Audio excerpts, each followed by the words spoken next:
Hello.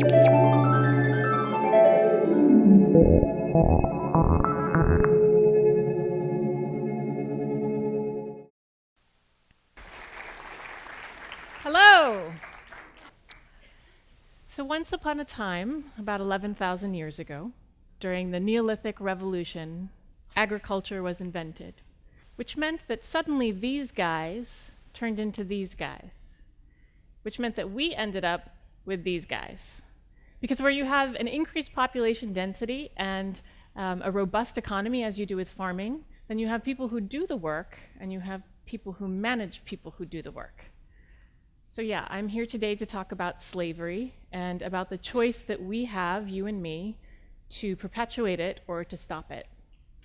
So Neolithic Revolution, hunters-gatherers, farmers, blah, blah, blah. Fast forward 11,000 years to today.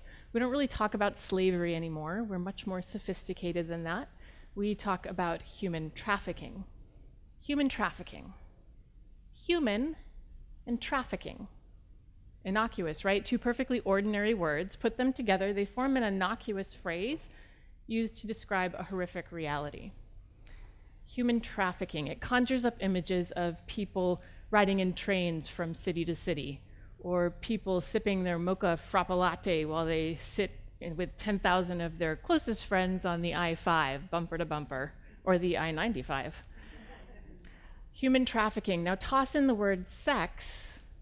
Well, now you've got something to sell papers with, or talks like this one. Human sex trafficking, we also call it the commercial sexual exploitation of children. That's a mouthful. We give it acronyms like CSEC or DMST, I suppose to hide its hideousness. Human sex trafficking. We like to talk about numbers. $45 million spent per year in the US for online sex trafficking alone. 21 million people enslaved globally. 300,000, that's the number of US children at risk for human trafficking each year. That's 300 of these slides with 1,000 figures, and it's enough to fill Citizen Bank Park almost 7 times over. $200,000 per year is what a pimp stands to make from just one victim. 15 years. That's the age by which most child victims are lured into sex trafficking, 15 years old. That's 9th grade. But I'd like to get away from the numbers, which are somewhat unreliable and likely the tip of the iceberg in many cases. See, when we try to count these traffickers, when we see them, they vanish, they scatter, they morph, they change into the nice lady down the street, or her uncle, his boss, her boyfriend. They live among us, and so do their victims. So I'm a physician. I knew about human trafficking. I read the news. I read about the sex trafficking ring in Bosnia, run by UN peacekeepers in the year 2000. I read about sex tourism in Thailand. I read Sheryl Dunn and Nicholas Kristof's Pulitzer Prize-winning book, Half the Sky. Good read. I knew about human trafficking for organs, for labor, for sex. It happened in other countries until I saw it in our operating room. Now, my patients, they feel like my family, my patients' identities are obviously confidential, and their stories really aren't mine to tell. But my patients are memorable, and they're more compelling than any numbers. And they've really shaped the way that I think about others. So yes, while I was in medical school, I was in the operating room for what was actually quite a benign and mundane surgery, except for the fact that this woman had needed this surgery eons ago. So she came in, she was anesthetized, and then we undraped her to clean the areas for incision, and there it was. $signs tattooed into her groin. Expletives tattooed into her groin. Now, thankfully, none of us laughed. None of us traded lewd comments about the patient. Instead, we just looked at each other in surprise. And we just figured, well, to each her own. We missed it. I missed it. I didn't see it. I didn't see her. So lesson number 1, it is said that the eye doesn't see what the mind doesn't know.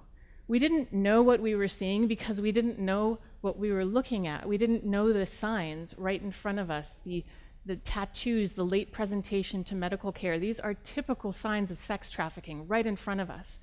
And if we as healthcare professionals don't make it our business to learn about human trafficking, then we will miss it every time.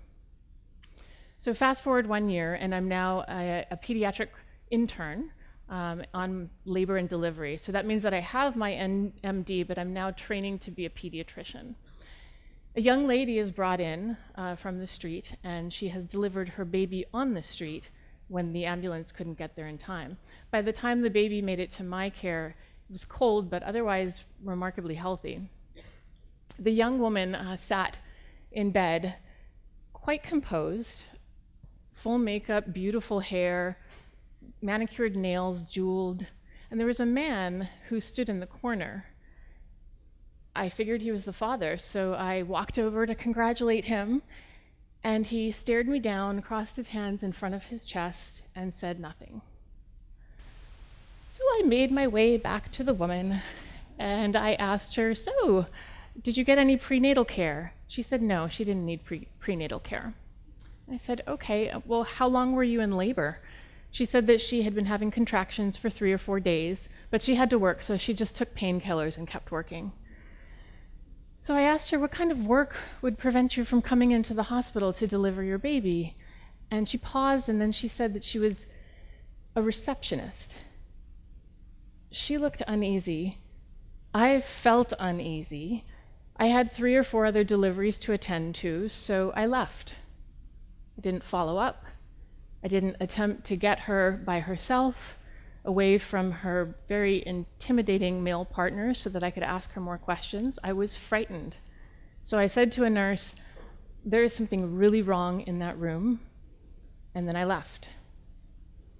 Lesson number 2, it is not enough to see. We have got to act, and it is hard to act. It takes courage, it takes training, it takes support, it takes a team of people to help us to help others. And we have got to stand up and step in, because if we don't, then it's possible that nobody else will. Now, there are some patients for whom I did step in. There's the 15-year-old white middle-class girl who came into our emergency department after running away from her parents. She had been on the street for about 4 days. And I asked her some of the screening questions that I had learned to ask after training with GEMS. GEMS is Girls Education Mentoring Services. It's a nonprofit organization in New York City that specializes in working with female victims of sex trafficking. So I walked up to this patient and I said, look, I'm a physician. I don't mean any offense, but I've seen a lot of different kids from a lot of different situations, and I just need to know, when you were on the streets, did you have to trade sex for anything, for food, for shelter, for money? She shrugged and she said, yeah, sure, I needed a place to stay. And I traded sex for a Happy Meal once. I took in this information without shock, without disgust. This was simply her reality. Thankfully, that particular patient was not being trafficked, but she was at risk. See, 1/3 of kids who run away from home are approached by a trafficker within 48 hours of running away. They're approached in a park, at the bus stop, at the mall, even in school. Some kids even keep going to school while they're being trafficked. They live at home and they go to school. So in my 3rd year of residency in pediatrics, I was in the emergency department and I overheard an emergency medicine doc discussing one of the patients who had just come into the ER. And as I listened, something sounded off. She gave some fuzzy answers to questions about sex and about risk for sexually transmitted infection. And so I said to this ER doc, hey, I don't mean to pry, but it seems like your patient might be in the life, which is slang for sex trafficking. He kind of laughed a little, and then he looked at me like I had 2 heads, and he said, oh, okay. So I said to him, look, would you mind if I asked your patient some questions? And he said, sure, go ahead. So I did, and it turned out this girl and her friends were being bussed into the city by their pimp every weekend to work the hotels, to work the conferences, and then they were being bused back to school on Monday. They turn in their homework, they watch their little brothers and sisters after school until mom gets home, they come to see their doctors, and they're trafficked. This particular girl came into our emergency department with her pimp, who soon fled. And then this girl told the emergency medicine docs that she just wanted her mommy. Lesson number 3, be prepared to be derided. People still roll their eyes at me. I've been mocked. I consider it a small price to pay for doing what I know is right. And I am happy to report that many of my patients have been connected to resources, to housing, job training, and legal resources. Lastly, I spoke recently at a medical school, and the medical school student said to me, "How is it that you see so many trafficked patients?" I don't think I see any more trafficked patients than other physicians. It's just that I've developed eyes to see them. And I ask. And I just want to close with some of the resources, because people frequently ask me, what can I do? Some of the resources that I mentioned are GEMS. They are nonprofit. Donations go a long way with this organization. They house trafficked girls. PATH is one of the organizations that I helped found, the Physicians Against the Trafficking of Humans, and we do a lot of research and we spend our time educating medical professionals. And then there are a number of other places, Dawn's Place here in Philadelphia, Sanctuary for Families, Covenant House, that offer services to trafficked youth. HEAL is an academic source for people in law enforcement and medicine who work on the issue of human trafficking. And for your definitive resource, go to Polaris Project Online. They have all of the updated stats for the United States and globally. Thank you.